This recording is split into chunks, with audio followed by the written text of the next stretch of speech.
মোহাম্মদপুরে কিশোর গ্যাংয়ের হামলায় একই পরিবারে আহত 7। মাহফুজের মাথায় আঘাত মারাত্মক হতে পারে বলছেন পিনাকি ভট্টাচার্য। জানাবো আওয়ামী লীগের কর্মকাণ্ড, ব্যাখ্যা নিয়ে বিভ্রান্তি এবং সর্বশেষ জানাবো ইন্টারনেটের দাম না কমালে সরকার কঠোর অবস্থানে যাবে বলছেন ফয়েজ আহমেদ। এতক্ষণ শুনছিলেন সংবাদ শিরোনাম, এবারে বিস্তারিত। তবে তার আগে অনুরোধ থাকবে আমাদের চ্যানেলটি সাবস্ক্রাইব করে বেল আইকনটি ক্লিক করুন। মোহাম্মদপুরে কিশোর গ্যাংয়ের হামলায় একই পরিবারে আহত 7। মোহাম্মদপুরে একই পরিবারের 7 জনকে কুপিয়ে জখম করেছে কিশোর গ্যাংয়ের সদস্যরা। এ ঘটনার পর পুরো এলাকা জুড়ে আতঙ্ক ছড়িয়ে পড়েছে। স্থানীয় সূত্রে জানা যায়, গতকাল রাত 1:45টার দিকে জাফরাবাদ ইত্যাদির মোড়ে একটি বাসার সামনে 2 কিশোর ঘোরাঘুরি করছিল। এ সময় রাব্বি নামে একজন বাসার আশপাশে তাদের বিষয়ে জানতে চায়। এই নিয়ে কিশোরদের সাথে কথা কাটাকাটির এক পর্যায়ে তাদের সাথে হাতাহাতি হয়। হাতাহাতির পর 4 থেকে 5 মিনিটের মধ্যে 15 থেকে 20 জনের একটি দল দেশীয় অস্ত্র নিয়ে এসে প্রথমে রাব্বিকে এলোপাথারি কুপিয়ে জখম করে।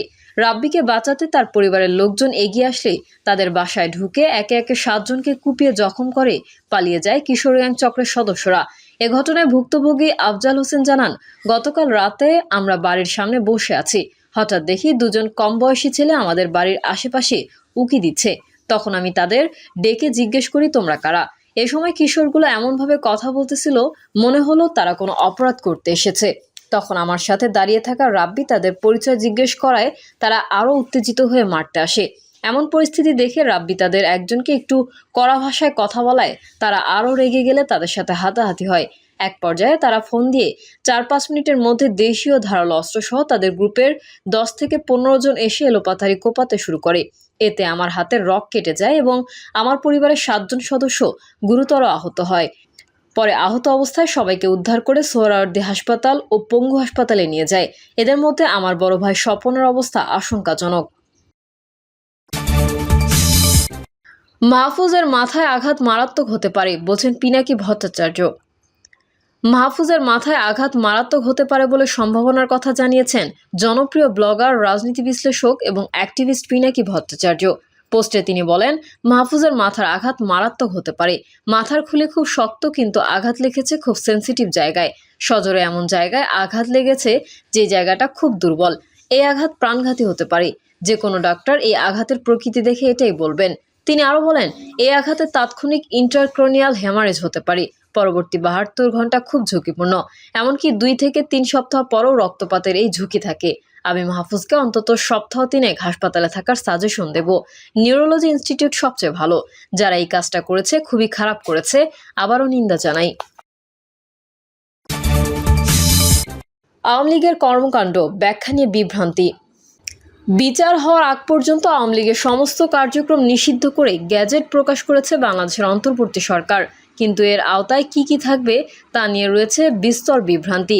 বিশেষ করে সংবাদ মাধ্যম এবং মানবাধিকারের ক্ষেত্রে এর প্রভাব কি পড়বে সেটা বুঝতে পারছে না অনেকেই। স্বরাষ্ট্র মন্ত্রণালয়ের জননিরাপত্তা বিভাগের প্রকাশ করা 12 মে তারিখের এই গ্যাজেটে আওয়ামী লীগের কার্যক্রম নিষিদ্ধ করার বিষয়ে বলা হয়েছে, সরকারের কাছে যথেষ্ট তথ্য প্রমাণ রয়েছে।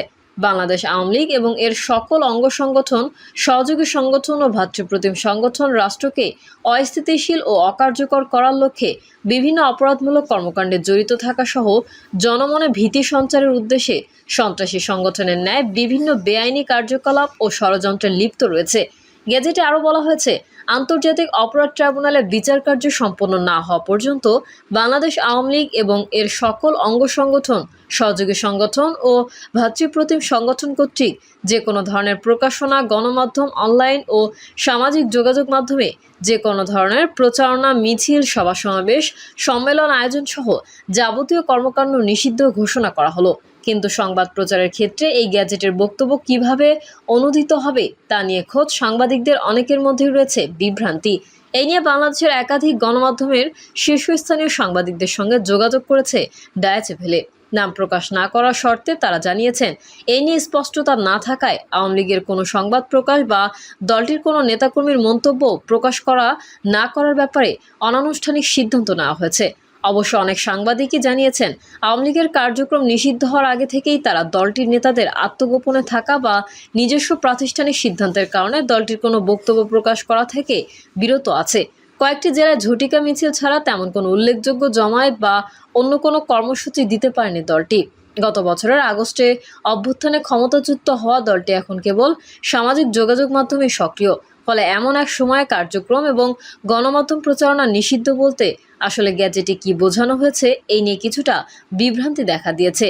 সাংবাদিক ও বিশ্লেষক মাসুদ কামাল নিয়মিত দেশের বিভিন্ন সংবাদ মাধ্যমে টকশোতে অংশ নিয়ে নানা সাম্প্রতিক বিষয়ে আলোচনা করে থাকেন। তার নিজেরও রয়েছে একাধিক ইউটিউব চ্যানেল। ডিডব্লিউ মাসুদ কামালের কাছে জানতে চেয়েছিলেন, এই গ্যাজেট প্রকাশের পর তিনি কি বলতে পারবেন, কি বলতে পারবেন না সেটি তার কাছে স্পষ্ট কিনা। আমি যতটা দেখেছি এখনো পরিষ্কার না। কোনটা যে চূড়ান্ত, কার ব্যাখ্যা যে আমরা মানব সেটাই তো আমরা বুঝতে পারছি না। আমার মনে হয় সরকারের উচিত এই ব্যাপারটা ক্লিয়ার করা, বলেন তিনি। মত প্রকাশের স্বাধীনতা ও মানবাধিকার নিয়ে আলোচনা ঢাকা রিপোর্টস ইউনিটিতে আয়োজিত মিট দ্য রিপোর্টার্স অনুষ্ঠানে প্রধান উপদেষ্টার প্রেস সচিব শফিকুল আলম বলেন, আওয়ামী লীগ নিষিদ্ধ হওয়ার বড় একটি কারণ দলটির বিরুদ্ধে মানবাধিকার লঙ্ঘনের অভিযোগ। তিনি বলেন, আওয়ামী লীগ লুট করেছে, গুম করেছে, ৩,৫০০ মানুষ গুম হয়েছেন, ধরে নিয়ে গেছে আয়নাঘরে কঠিন শাস্তি দেওয়ার জন্য, ধরে নিয়েও যাওয়া হয়েছে, বাচ্চারাও মুক্তি পায়নি, তারা মানুষের সব অধিকার খর্ব করেছে, গুরুতর মানবাধিকার লঙ্ঘন করেছে। আওয়ামী লীগের নিষেধাজ্ঞা নিয়ে সকল দলের সঙ্গে কথা বলা হয়েছে এবং তারা এটি গ্রহণ করেছে বলেও দাবি করেন প্রেস সচিব। মানবাধিকার কর্মী ও অন্তর্বর্তী সরকারের গুম কমিশনের সদস্য নূর খান মনে করেন, মত প্রকাশের পথ রুদ্ধ করার ফলে মূলত মানবাধিকারই ক্ষুণ্ণ হলো। ডায়েচে ভেলেকে তিনি বলেন, কোনো আদর্শকেই আইন দ্বারা নিয়ন্ত্রণ করে একেবারে বিনাশ করা যাবে এটা চিন্তা করা অমূলক। বরং তারা যে অপরাধ করেছে গত 16 বছর, সেই অপরাধের বিচারের মধ্যে দিয়ে তাদের আদর্শ ও চরিত্রকে চ্যালেঞ্জ করার সুযোগ ছিল। মিছিল, মিটিং, সংবাদ সম্মেলনের মতো রাজপথের কর্মসূচি ছাড়াও অনলাইনে ফেসবুক, এক্স, ইউটিউব সহ বিভিন্ন সামাজিক যোগাযোগ মাধ্যমে আওয়ামী লীগের পেজ ও চ্যানেলও বন্ধের জন্য ব্যবস্থা নেওয়া হবে বলে জানিয়েছেন বাংলাদেশের অন্তর্বর্তী সরকার। নূর খান বলেন, সর্বক্ষেত্রে কথা বলার অধিকারের ক্ষেত্রে পুরো নিষেধাজ্ঞাটা কোনো না কোনোভাবেই মানবাধিকার লঙ্ঘনের পর্যায়ে পড়ে, কোনো না কোনোভাবে। মাসুদ কামাল বলেন, কালকে প্রধান উপদেষ্টার প্রেস উইং যে বিজ্ঞপ্তিটা দিয়েছে ওই বিজ্ঞপ্তিতে মোটামুটি ক্লিয়ার করা হয়েছে। সেখানে বলা হয়েছে সরকার এই সিদ্ধান্তেরও গঠনমূলক সমালোচনা অথবা যৌক্তিক সমালোচনা এগুলো মিডিয়া অথবা অন্যান্য দলও করতে পারবে। পুলিশের কাছে নির্দেশনা কি? মঙ্গলবার ঢাকার মিরপুরে মিছিল বের করার চেষ্টার সময় একজনকে আটকের জন্য তথ্য ডিডব্লিউকে জানিয়েছে পুলিশ প্রধান বাহারুল আলম।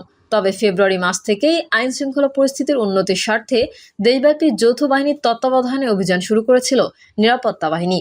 অভিযোগ রয়েছে, মূলত আওয়ামী লীগের নেতাকর্মীরাই এই অভিযানে গ্রেফতার ও আটক হচ্ছেন। 12 মে কর্মকাণ্ড নিষিদ্ধের ঘোষণা আসার পরের 2 দিনে কেবল রাজধানী ঢাকা থেকে আওয়ামী লীগের সাবেক এমপি মমতাজ সহ 9 জনকে গ্রেফতারের কথা জানায় মেট্রোপলিটন পুলিশ। পুলিশের বরাত দিয়ে বিভিন্ন গণমাধ্যমে এবং সামাজিক যোগাযোগ মাধ্যমে এমন তথ্য ছড়িয়ে পড়েছে যে আওয়ামী লীগের পক্ষে কেউ পোস্ট কমেন্ট করলেও সেই ব্যক্তির বিরুদ্ধে ব্যবস্থা নেওয়া হবে। কার্যক্রম বা কর্মকাণ্ডের নিষেধাজ্ঞার আওতায় ঠিক কি পড়বে, কোন কোন ক্ষেত্রে আইন শৃঙ্খলা বাহিনী ব্যবস্থা নেবে, এ সমস্ত বিষয়ে ডায়েচে ভেলে জানতে চেয়েছিল পুলিশের মহাপরিদর্শক বাহারুল আলমের কাছে। সামাজিক যোগাযোগ মাধ্যম আওয়ামী লীগের কোনো পেজে কেউ যদি কমেন্ট করে থাকে তাহলে কি তার বিরুদ্ধে ব্যবস্থা নেওয়া হবে? বাহারুল আলম বলেন, যে কেউ না, অ্যাক্টিভিটির উপর সেটা নির্ভর করবে।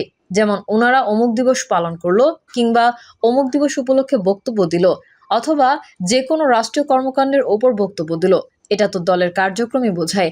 এটা নিষেধ, এর মানে ওনারা এটা করতে পারবে না। প্রিয় দর্শক, এই ছিল এখনকার সর্বশেষ সংবাদ। আপডেটের সংবাদ পেতে চ্যানেলটি সাবস্ক্রাইব করে বেল আইকনটি ক্লিক করুন। কমেন্টে আপনার মতামত জানিয়ে আমাদের সাথেই থাকুন। ধন্যবাদ সবাইকে। আল্লাহ হাফেজ।